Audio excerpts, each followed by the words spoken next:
Go ahead. Okay. In the name of transparency, I would like to open with a confession. In addition to my last-minute agreement to speak today on social media issues, and an unapologetic baby boomer that I am, I must confess that I am not on Facebook, nor do I do Twitter.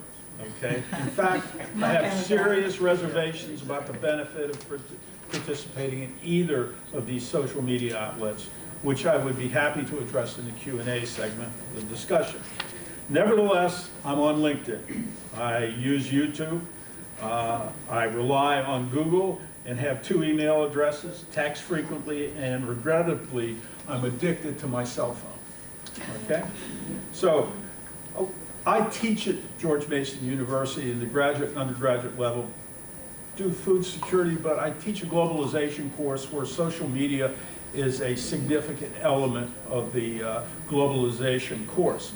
And I use material from Tom Friedman's book, The World is Flat 3.0.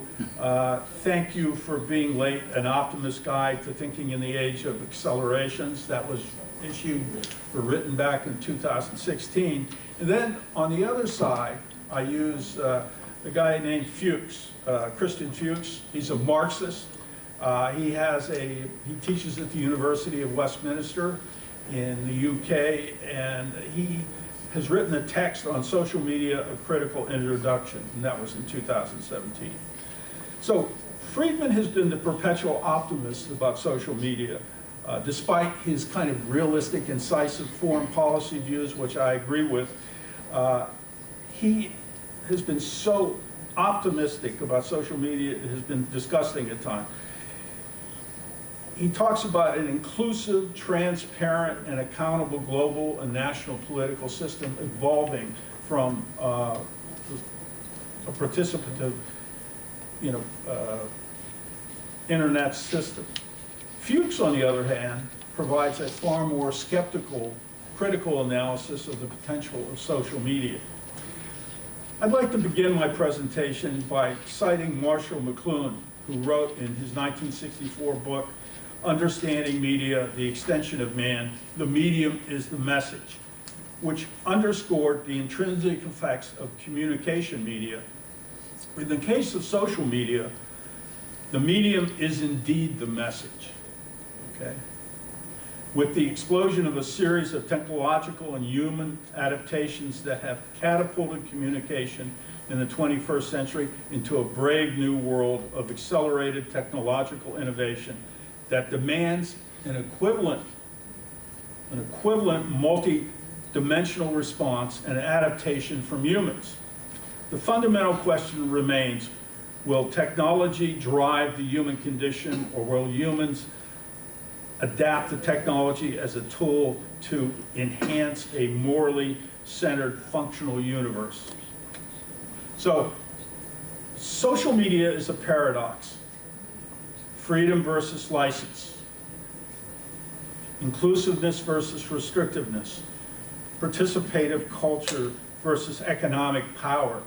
Who dominates? Business versus government? Government versus business? The advancement of technology versus the advancement of humanity. Truth versus lies. Globalization versus nationalism. Hope versus reality. Transparency versus distortion.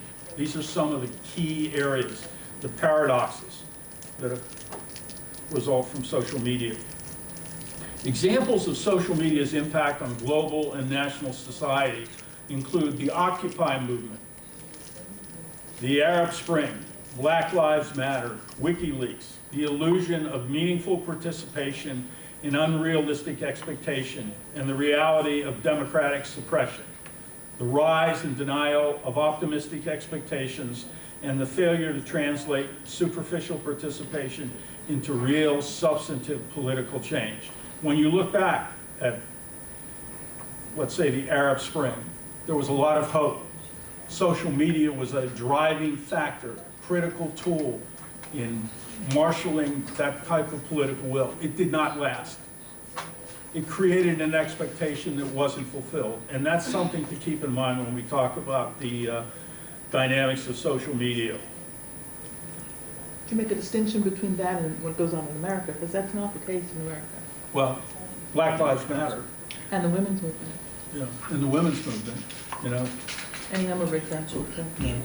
the underlying infrastructure is deep in America, and it's not in a lot of other places. Exactly. And I think that's what makes it different. Excellent point, excellent point. Okay. So, one of the key issues is the rise and denial of optimistic expectations and the failure to translate superficial participation into real substantive political change. All of the above examples of applying a social media-driven approach to achieve political goals and objectives have essentially resulted in substantially less than successful outcomes. The 2016 U.S. presidential election, the Russian use of social media to compromise the election and fuel the current polarization of the American political system, the recent disclosure of Chinese penetration of Equifax data, coupled with the disclosure of Chinese penetration in U.S. government data systems, further reinforces the vulnerability of U.S. data systems and the urgent need to develop appropriate cybersecurity systems. The paradox of an avalanche of biased information versus the scarcity of objective, accurate, reliable, and timely information and critical analysis must be addressed. Numerous examples of government disinformation programs throughout the globe and the restriction of social media access has further exacerbated the deterioration of social media as a constructive democratization tool. Recent examples of distorted and exaggerated social media reports on contagious diseases, criminal activities, government decisions bear testimony to this problem. Time is running out. All of this has fueled extensive political discord and has resulted in a crisis of legitimacy in our current political system. There is considerable criticism of social media in the U.S. despite its extensive use. Is the information provided on social media factual, objective, and reliable, or does it provide a distorted version of the world designed to support significant financial interests and the powerful owners of social media corporations? Does the profit motive that drives the owners of social media aggressively undermine public interest? How is the public interest determined in this context?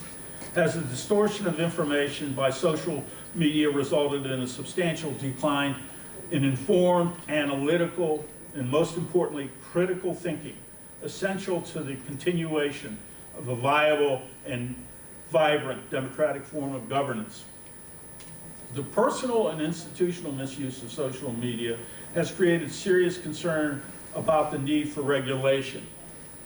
This has in turn sparked largely an unproductive national and international discussion about the need for the government to regulate social media. Is voluntary self-regulation of social media the answer? Given the poor performance of self-regulation in the history of the U.S., let's think about it. Self-regulation has never worked. We have the SEC, the CFTC, the FTC, the FCC, the ICC, we have the Antitrust Bureau within the Justice Department. If the private sector had been able to regulate itself, we wouldn't have needed any of this. Clearly, that hasn't been the case. And the other question is, have these regulatory agencies worked? And in many cases, they have become captives of the industry they're regulating, okay? Just keep that in mind. So given the poor performance of self-regulation in the history of the U.S., it is unlikely self-regulation would work when it comes to social media. Will government regulation provide the necessary offset for unbridled, profit-driven, private social media companies? I mean, we've seen, the head of Facebook go up before Congress. He wants some regulation, but he doesn't want real regulation, and you can't have it both ways, okay? Will government, okay. How can government at all levels significantly enhance its woefully inadequate expertise in social media technology to respond to current and future challenges? One of the key takeaways from the congressional hearings on social media has been essentially the incompetence of congressional staff, the failure of members of Congress to really understand social media. And if you don't understand it, you can't regulate it. Lawyers. Yes, probably, right? So, one of the options that has become increasingly popular in government parlance, but may not be appropriate, is private-public partnerships.